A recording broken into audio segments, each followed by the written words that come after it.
malalaman nyo rin kung bakit lagi kaming balik ng balik dito. Dami-dami naming ginagawa. Dami-dami naming kailangan bilhin.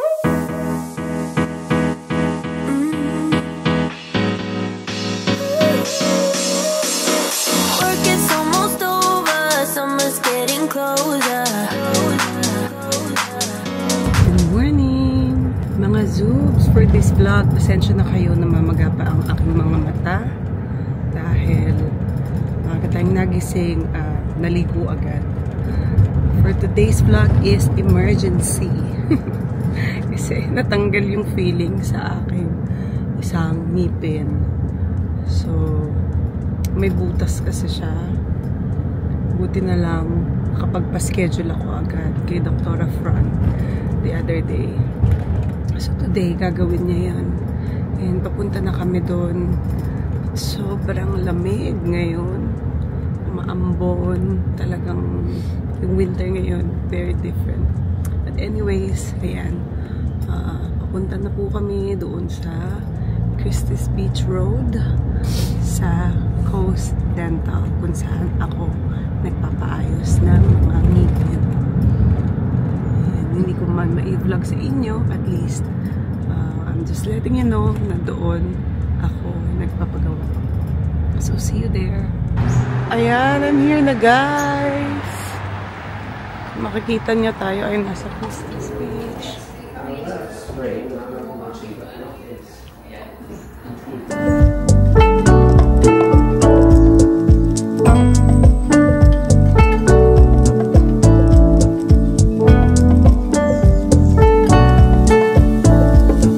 I just got here to Marion. Someone wants to play agad.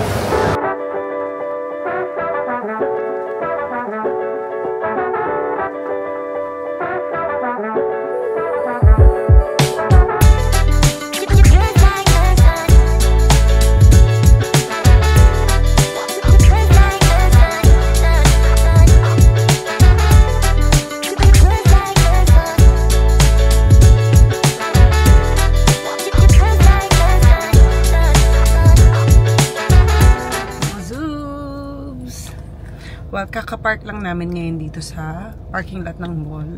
Pasensya na at hindi ako masyadong nakapag-vlog for today. Ano naman yun ako. So, yun, nagpunta kami kanina sa dentist. Tapos, yun nga, chinek. Medyo kailangan ko ng root canal. And then, I went to Marion. Ayan, nagpa-wax kasi ako ng upper lip. So, hindi ako makapagpakita sa inyo kasi kanina sobrang namumula siya. Kaya walang ganap sa vlog today. So, bumalik kami ngayon sa Marion kasi guys, meron kaming mission ni Andy. Kaming dalawa lang. Buti na lang si Jaja pwede ngayon. Tsaka si Naz.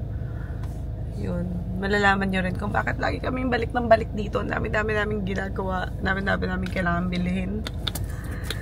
In time, pero malapit na yan. So, ayun. Hindi na masyadong namumula. So, napakita ko sa inyo kanina naman na ewan ko kung isasama ni Andy yun. Binlog ko yung winawax ako. Pero sa legs lang, daddy. Grabe ka naman.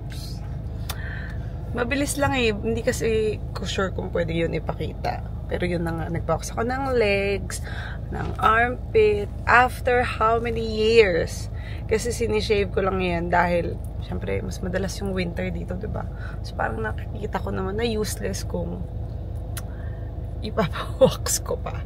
But in the Philippines, I do it every month at least. Syempre, kapag lalabas ka sa TV, kailangan. So, kailangan makinis, ganyan.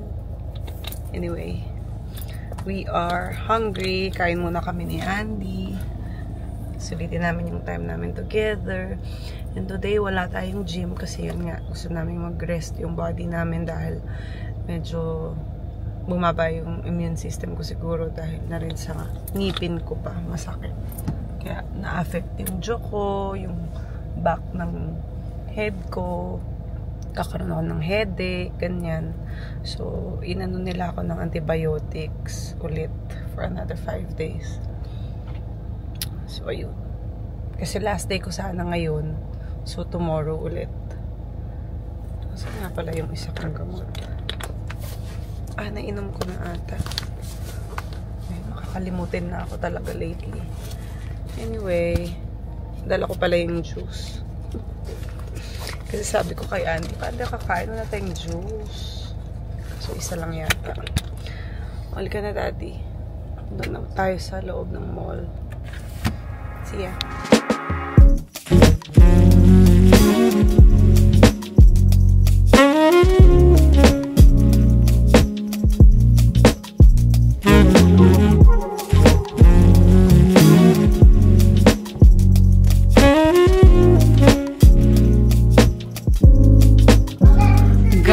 Si Jaja nagluto ng sinigang sa miso.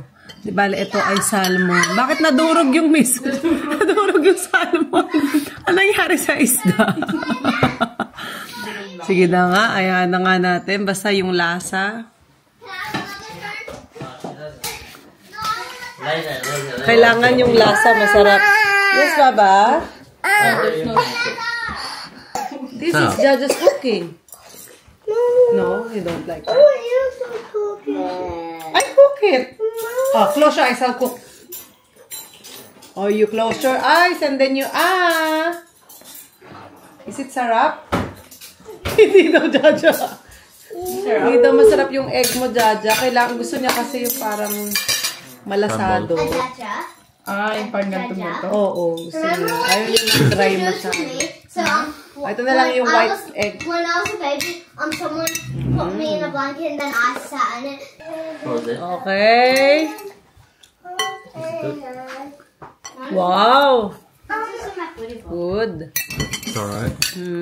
Fairness. Masarap ba yun sa'yo? Have you tried it yet, Ness? No. I was waiting for you to try You fish. should let everybody, 3 minutes first, because if someone dies. I'm almost done.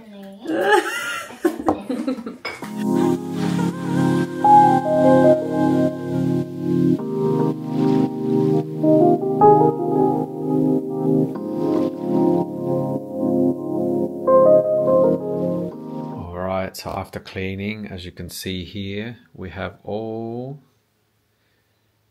our clothes. So we're trying to finish all the washing because, well, one, it's raining every day, and as you saw the other day in the vlogs, it was hailing, and then since it rained, some of these clothes were actually still on the line, and now they sort of stink a little bit. But this is basically just maybe 2 or 3 days of clothes only. So of course the kids have their uniforms, they go through those all the time, and then we got all of our underwear and socks here, and I think this is some of my new socks. But yeah, we will leave this here for now. We'll turn on the heater so it'll warm up the house and hopefully dry the clothes in time. Ayan, gusto ko magpasalamat sa aking beautiful dentist. Talaga namang maaasahan. Thank you and pasensya na. Matigas ang ulo ng iyong pasyente. Susundin ko na po talaga. Ito na. And gusto lang namin sa inyong ipaalam na meron kaming surprise sa inyo ulit. At malalaman nyo yan sa mga susunod nating vlog. Kaya wag na wag ninyong palalampasin yung mga next vlog natin kasi magkakaroon kayo ng clues kung ano yung surprise namin ni Andy para sa inyo. Kaya, be patient. Huwag na muna manghula. Pagalingin ko muna itong ngipin ko. Thank you, Dr. Langley. Sa gusto pong magpa-dentist dyan, inuulit ko po, matatagpuan po ang Coast Dental sa Christie's Beach Road. Ayan. Malapit po sila doon sa may pupunta na sa beach. Kaya naman ngayon pa lang, guys. Tutulog na ako kasi kailangan ko nang uminom ng gamot at magpahinga. Bye, mga Zoobs.